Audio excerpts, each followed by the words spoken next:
Hey Taurus, welcome to my channel and to your May reading, and happy birthday you guys.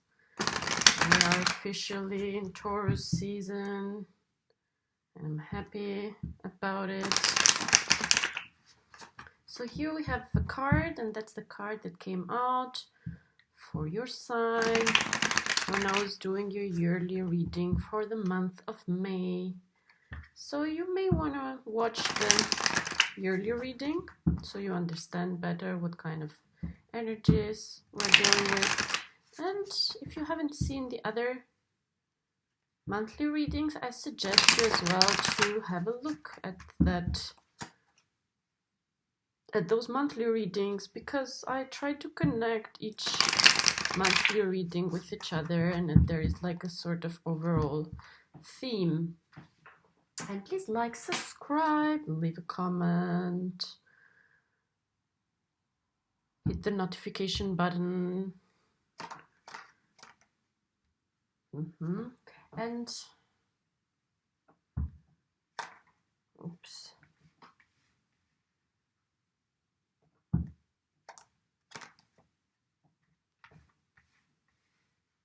Here we go. We had the 9 of Cups for you as well.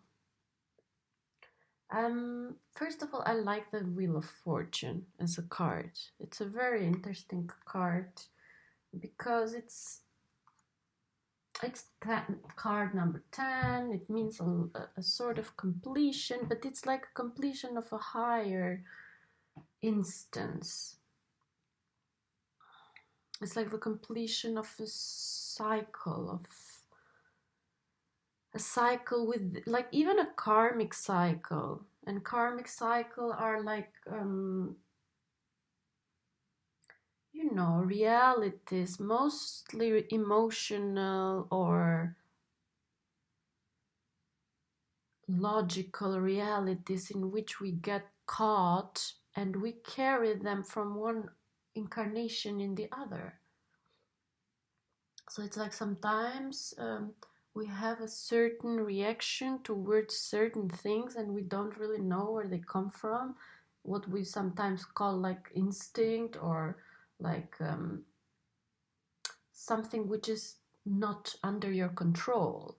We think of that as something that is not under our control, that comes with us, and maybe this is something that we are carrying on from the past, from the far past, from previous reincarnation, or if you don't believe in reincarnation, from the subconscious, which is a collective place, and it's a part of us.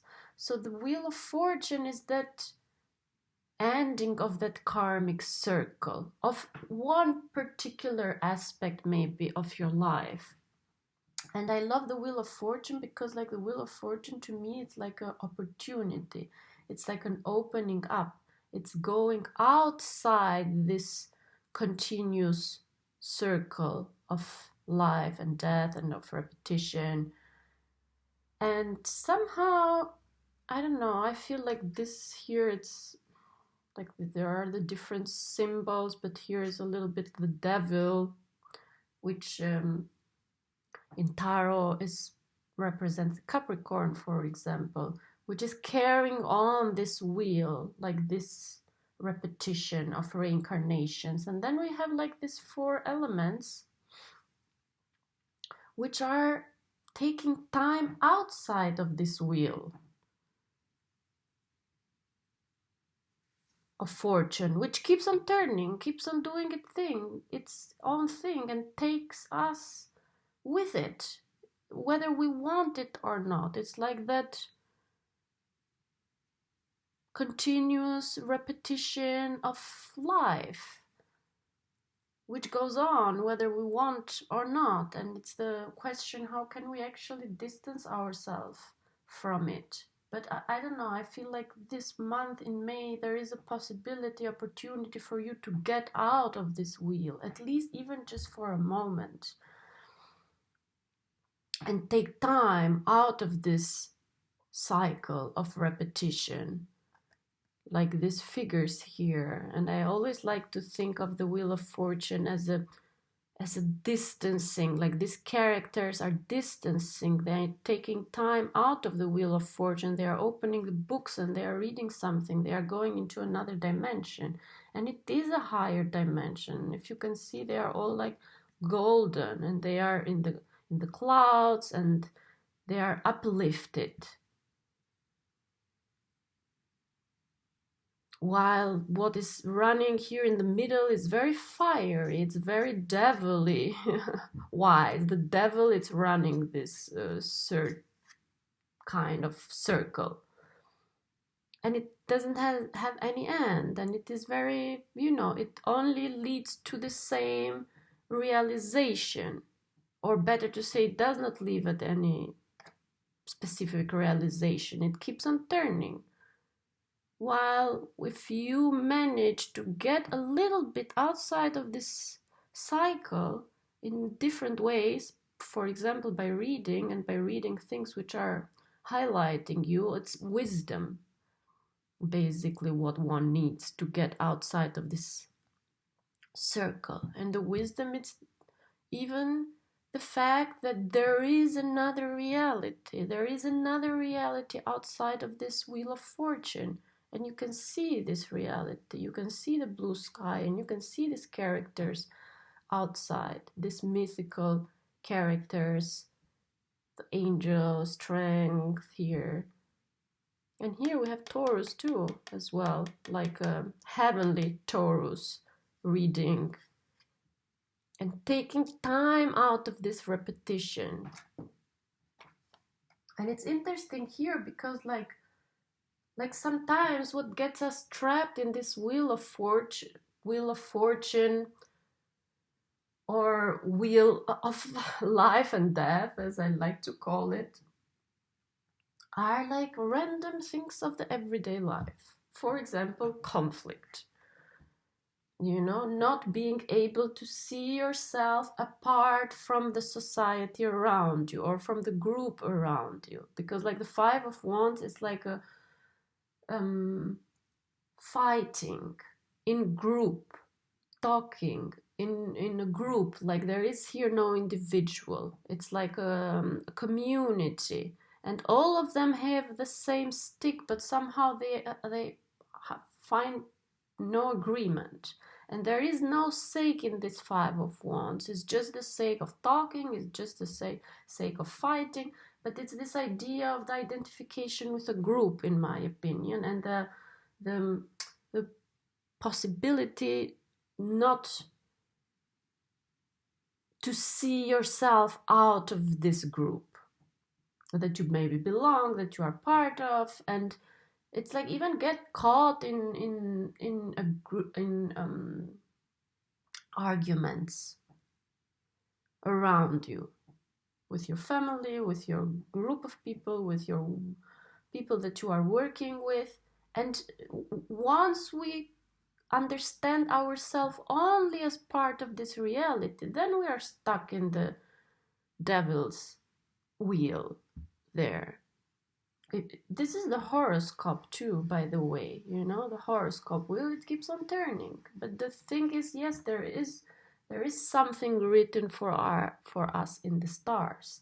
But at any time we can break with that, because we have the will and the energy and the power, the willpower that is given to us to break free from maybe what the cycle of reincarnations is, and what the outer energies are influencing, their influence on us. So there is this here, like in the middle of the reading right now, is this Five of Wands, which is like getting caught up in a collective awareness and not being able to get out of it, and not being able to see yourself outside of that collective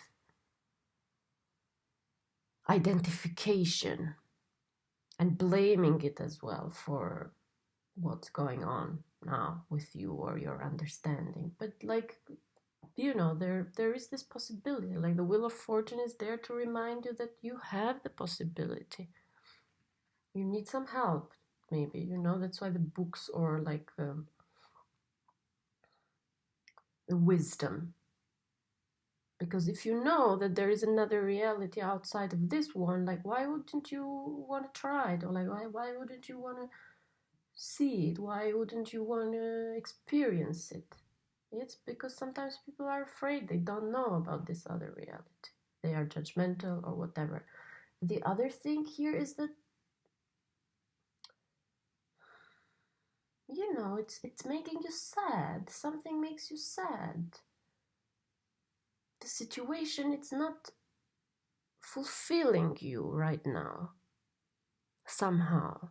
You have something, you have achieved something. There's always this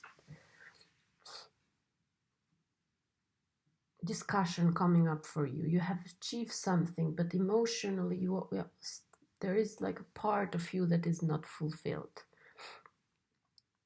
And there's a problem too in getting caught up in emotions. But you have here two cards indicating cups and emotions.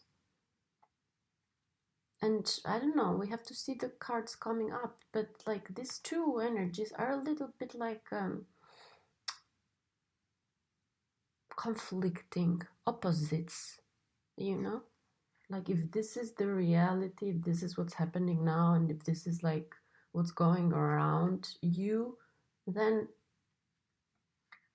you levitate towards these two different sides. Either you feel like arrogant, and then you distance yourself, but like you don't distance yourself to go within and to know that part of yourself which is larger than you. But you may tend to go apart and to distance yourself from the situation, but still identify yourself with the outside things, with the outer things, with what you have achieved, with how you look, with what you possess. And that is a safe way to get out of situations for the moment. It's just that this kind of energy doesn't bring you further because you are not working with what's inside. And with what's inside, I don't mean the unconscious only. With what's inside, I mean with the higher self, because the higher self, it's inside too. And that's often the misunderstanding. When people think, okay, you have to go in the inside and you have to work from the inside, what is mostly talked about in the everyday life and all the books and the knowledge, it's the subconscious mind. And only recently I started hearing about the superconscious mind, which is as well inside of us. It's just like the other side of the unconscious, which opens up this beautiful sky of possibilities and of wisdom, like real wisdom, not like superficial things. And it gives you strength and it gives you stability, because like there are like these 4 pillars here. This reminds me as well a little bit of the World card with the 4 pillars. So and that attempt of distancing yourself, but instead of going inside deep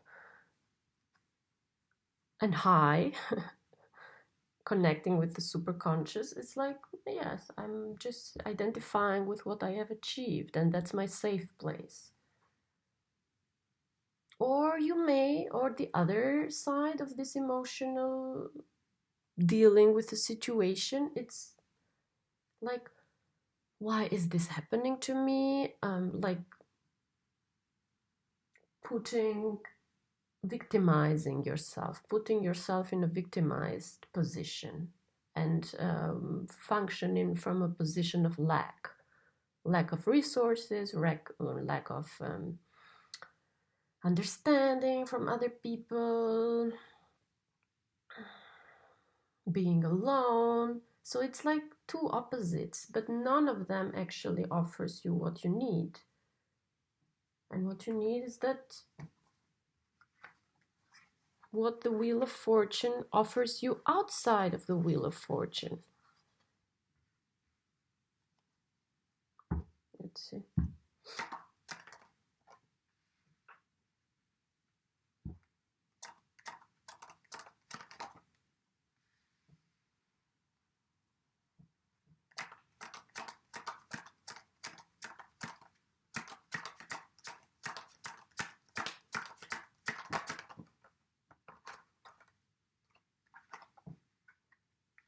Interesting.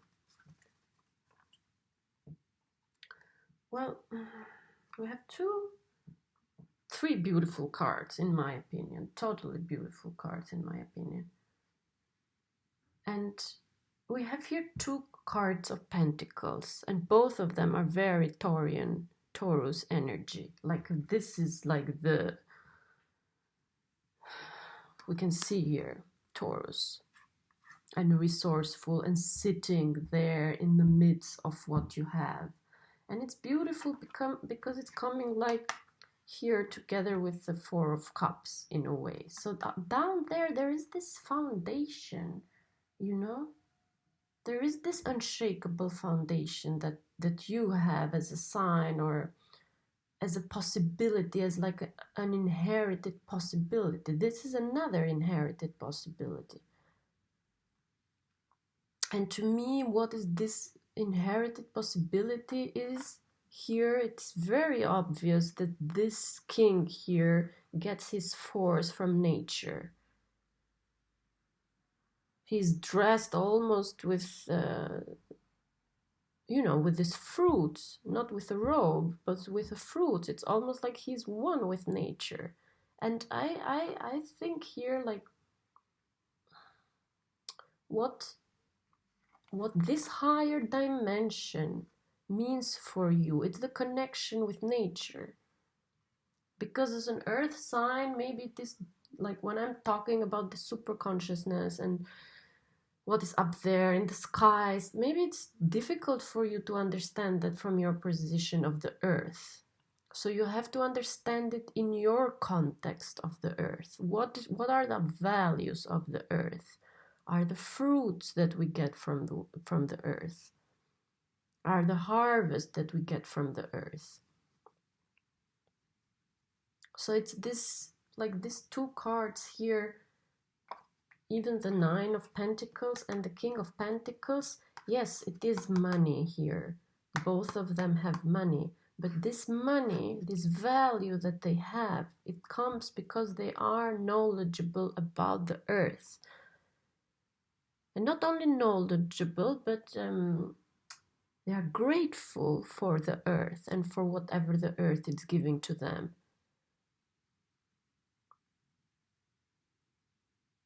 You know? And the other thing here with the Nine of Pentacles, it's a reminder of slowing down. To slow down a little bit. And actually we have now Venus as well in Gemini, which is slowing down and preparing herself for the retrograde. And Venus, it's ruling your sign. You feel with Venus. And there is with the Nine of Pentacles that card of the princess. For me, the Nine of Pentacles is the princess.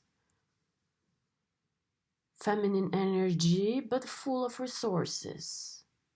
And, taking time to enjoy the beauty of what is around you. And it is an emphasis here on beauty. You have to enjoy the beauty. You have to connect to beauty. That is like one of the aspects of the divine, beauty. And fruitful. What is fruitful? What produces fruits? That is something good. That is something that you want to have. That is something that you want to connect with. Because like the wheel, like the devil's turning here, they don't care about the fruits. It's not that they don't care about the fruit, they only care about eating the fruits when you live in this mentality. While living in this mentality, you care about the entire cycle of the earth, and then you understand yourself as one with the earth. You know, it is still very grounded, but there is something transcendental in the productivity of the earth, how things are being created by the earth, how fruits, how vegetable, how flowers, how animals, like the vitality of the earth, the productivity of the earth. So there is this emphasis on productivity this month, but like sticking to what is productive, sticking to what is fruitful, sticking to what is beautiful, that gives you foundation. That keeps you away from this talkative exchange of energies, because this is not satisfying you, but like sticking to resources of the earth, it brings value. It even brings money somehow for you. It's something that will bring you money even in the future, or even, I don't know, like even now. And then we have the Queen of Swords. The Queen of Swords, it's almost launching you like in the next month, but the Queen of Swords, it's like clarity. It's clarity. It's like cutting in the middle of everything. It's cutting through delusions. And that's here as well, like this Wheel of Fortune. This needs to be cut in the middle. And then you need to see through this, to see like the higher realities of our existence.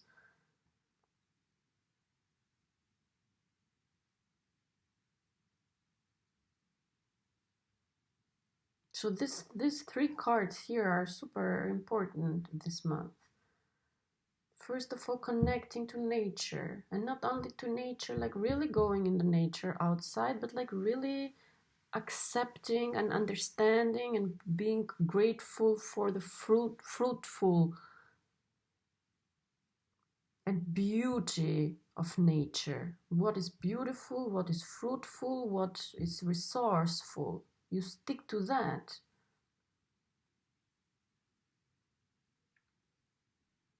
Because here, like, this person is not even caring about nature. He sits in the nature, but he's like, what do I get? Why I'm not getting this? Why do I don't have this and that?